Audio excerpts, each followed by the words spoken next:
So we're live on Channel 5 with Ayesha and Tim. Later we're asking if sick pay should be increased. First, let's talk about whether it's time to nationalise all the water companies. 0207 862 2222.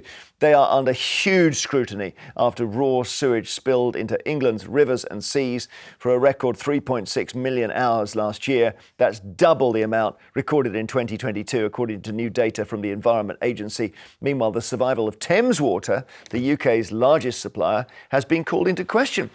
Investors have U-turned on a planned £500 million cash boost that was meant to rescue the company's fortunes. The company is hunting for ways to cover its £14 billion debt, and it wants bills to rise by 40%. Thames Water boss Chris Weston has admitted to the BBC's Justin Webb that the government might need to temporarily step in if the company can't find more cash. If at the end of the day, probably well into the end of next year, we were in a situation where we had no equity, then there is the prospect, as I think Simon Jack was saying, of special administration. But we are a long way from that point at the moment. But it is at least a prospect. There is a possibility, but I mean, the key message today is one of reassurance. I really want to make it clear that the business continues to operate as normal. Yeah, well, as normal is an interesting phrase. As normal, what? As in putting loads of sewage in our rivers, Tim? That's as normal now, isn't it? I think you're a little bit unfair, though, in what you just said, to be honest, Jeremy. That the recorded sewage is increasing. But part of the problem is that we are monitoring our water and our streams, our rivers, much more closely than we used to. And some of the European comparisons, different nations have different standards. Oh, come on. Have you seen the interactive map? They're slushing sewage everywhere. Everywhere. I am not saying there is not a problem. If you're in Shrewsbury, you've got 7 sewage points, and they're not even loose. They never used to be monitored. We have a problem. I'm not saying there isn't a problem. And we have some of the best water out of our taps in the world. So let's not say that we don't, we have very good water in this country.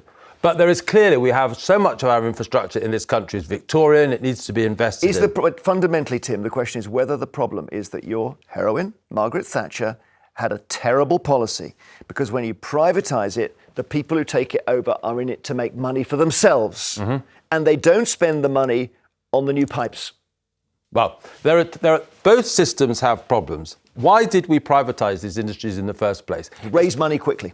Because that is part of the reason. But the other big problem was, those who are old enough to remember things like British Rail under national control, there was no investment in these organisations because every year politicians have to decide, do they put money into hospitals, do they put money into police pay, or do they put it into something that no one will see the benefits from for 5-10 years. Point. And that's why nationalisation doesn't work, because politicians work on short-term cycles and they put money in the stuff that we voters notice immediately. Right.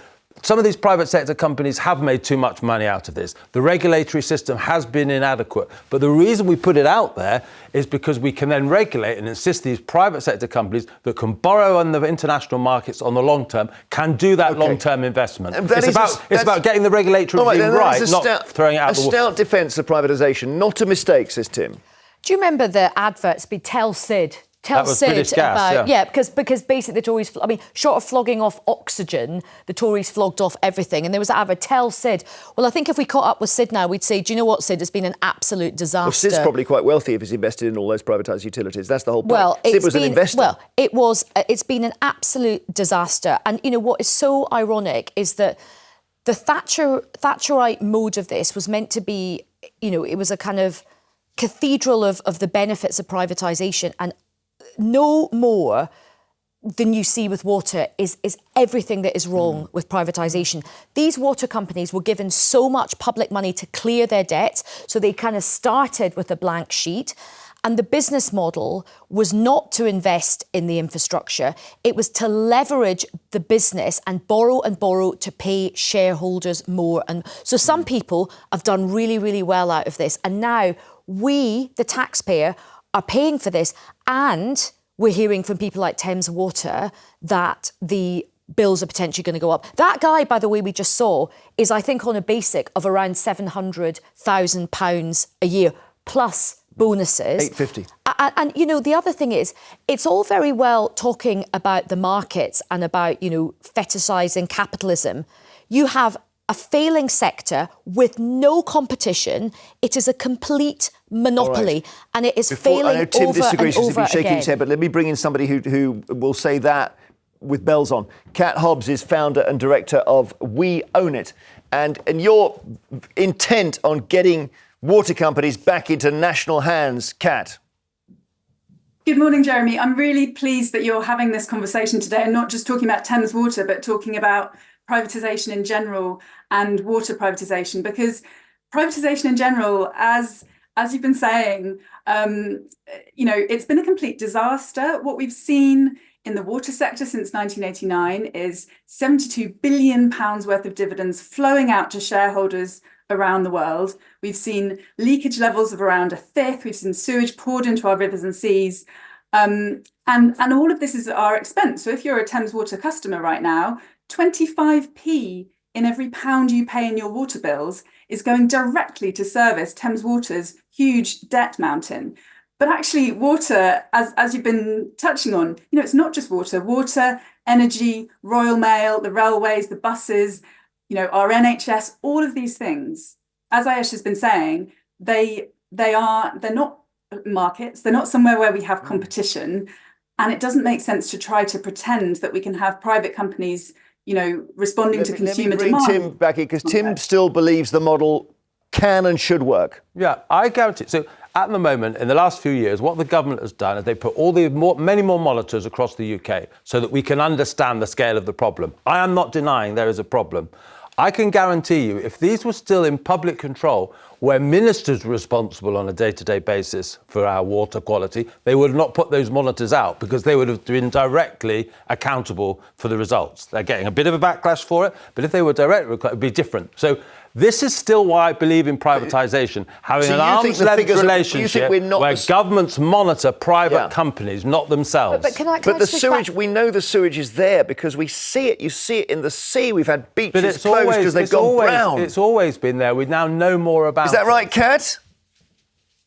Well, let's look at what happens in Scotland. So Scottish Water is publicly owned, and they invest 35% more in their infrastructure. That's an extra £72 per household every year. And if England had invested at that rate, an extra 28 billion would have gone into fixing our infrastructure, fixing sewage and leaks. And I think Tim's point about government, it's a commonly held misconception, the idea that somehow the minister would be directly in charge.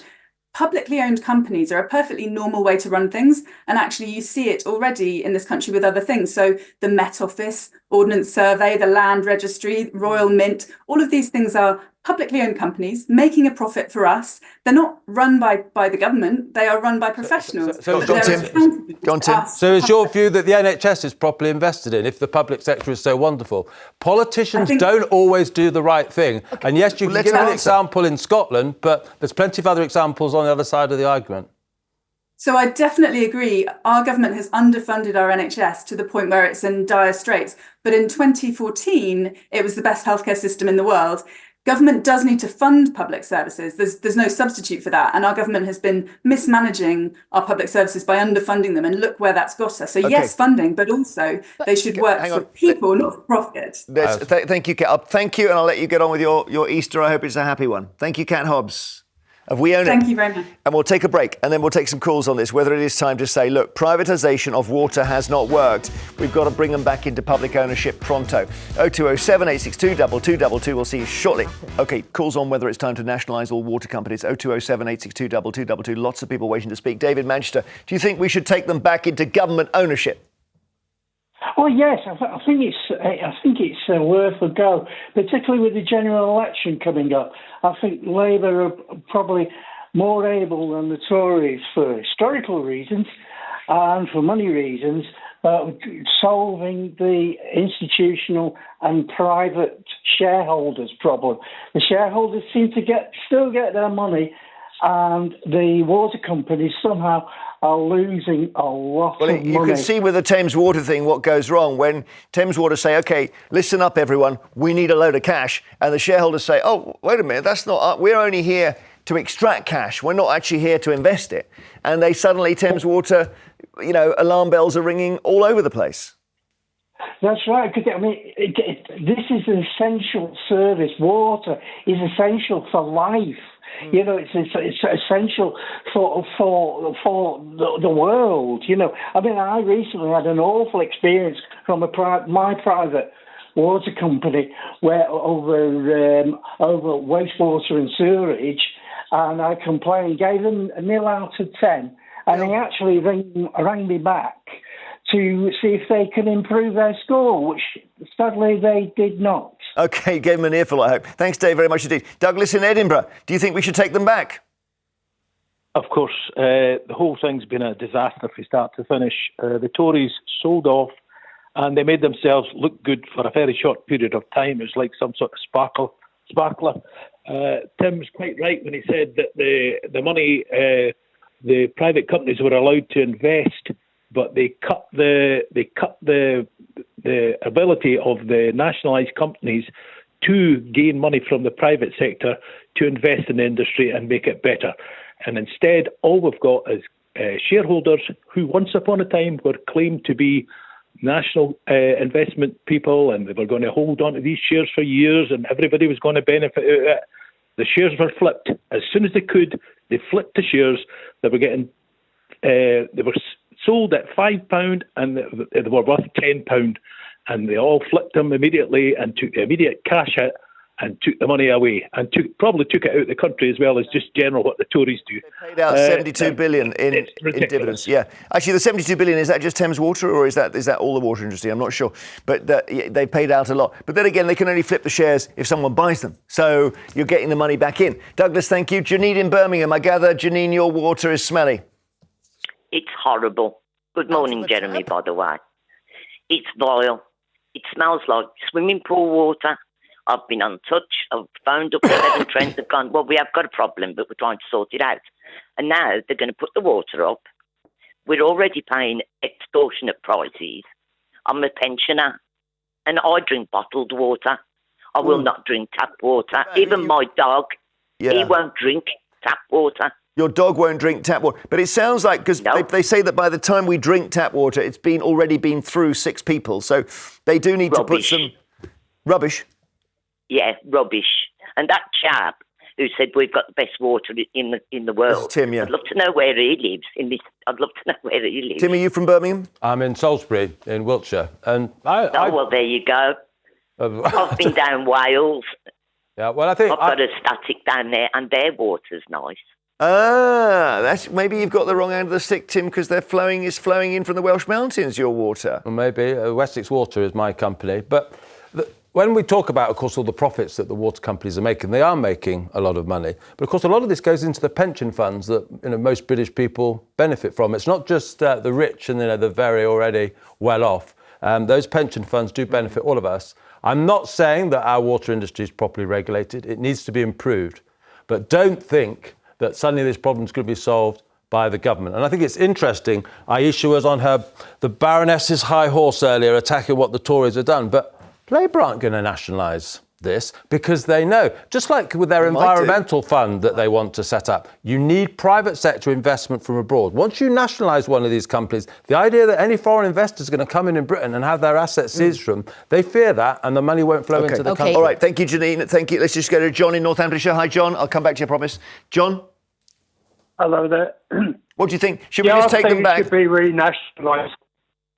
Well, why isn't it Labour policy, Ayesha? Why not? Well, first of all, I just think it's a nice try, a nice deflection point for my dear friend Tim to somehow find some way of blaming the Labour government for this. I didn't blame Labour. I'm just saying you're not going to do anything about it. Do not deflect from this. The people who are to blame are this. What are you going to do about it? I'm not doing anything. What is Labour going to do? The Labour Party, I mean, personally, I think if there was a way to renationalise it, that's the route I would like to go down. However, because of the parlous state of the economy, which is down to 14 years of a Conservative government, there's literally no money left. That is not going to happen. But what I think is going to have to happen is a real rethink about how we do this. I mean, I actually, for once, I found myself in agreement with Jacob Rees-Mogg, who last night said the taxpayer should not bail out Thames Water. We cannot keep throwing good money after bad. Did they go bankrupt? Well, yeah, and I think there's an argument for this. He said you let them go bankrupt and someone else will come in. Remember, it's a monopoly. Yeah. It is a monopoly, right? Okay, People are going to come and pick that up. Maybe they will, but maybe the government should buy it if it goes bankrupt. That's the whole point. Well, that's what's happened with a lot of train operators. Well, remember, the government is actually doing nationalisation Stephen Byers did it with Network Rail and it was an absolute disaster for him. No, but this government has done it with quite a few different train lines. OK, Keith in Berkshire, hi. What would you do about these awful water companies? Well, the basic problem is that it should never have been never should have been privatised. Before that, it was in the hands of local authorities, and when planning permissions came up for development, local engineers assessed their capacities of the works and their infrastructures, and where enhancements were required, they got money from the developers to pay for those enhancements. Keith, but Tim's point is if you're going to change all the pipes in a county, you need so much money. And how does a local authority raise that money? Well, it used to raise it through the Public Service Loans Board. And the problem is that Maggie Thatcher just didn't agree with the Public Sector Loans Board, and she reduced it by selling houses and selling everything that she could think of. Think of Harold Macmillan selling the silver. OK, Keith, thank you very much indeed. Thanks for all your calls on this. After the break, we are asking if sick pay should be increased. A group of MPs want it to go up by £60 a week. 0207 862 2222 is the number you need. See you in a moment.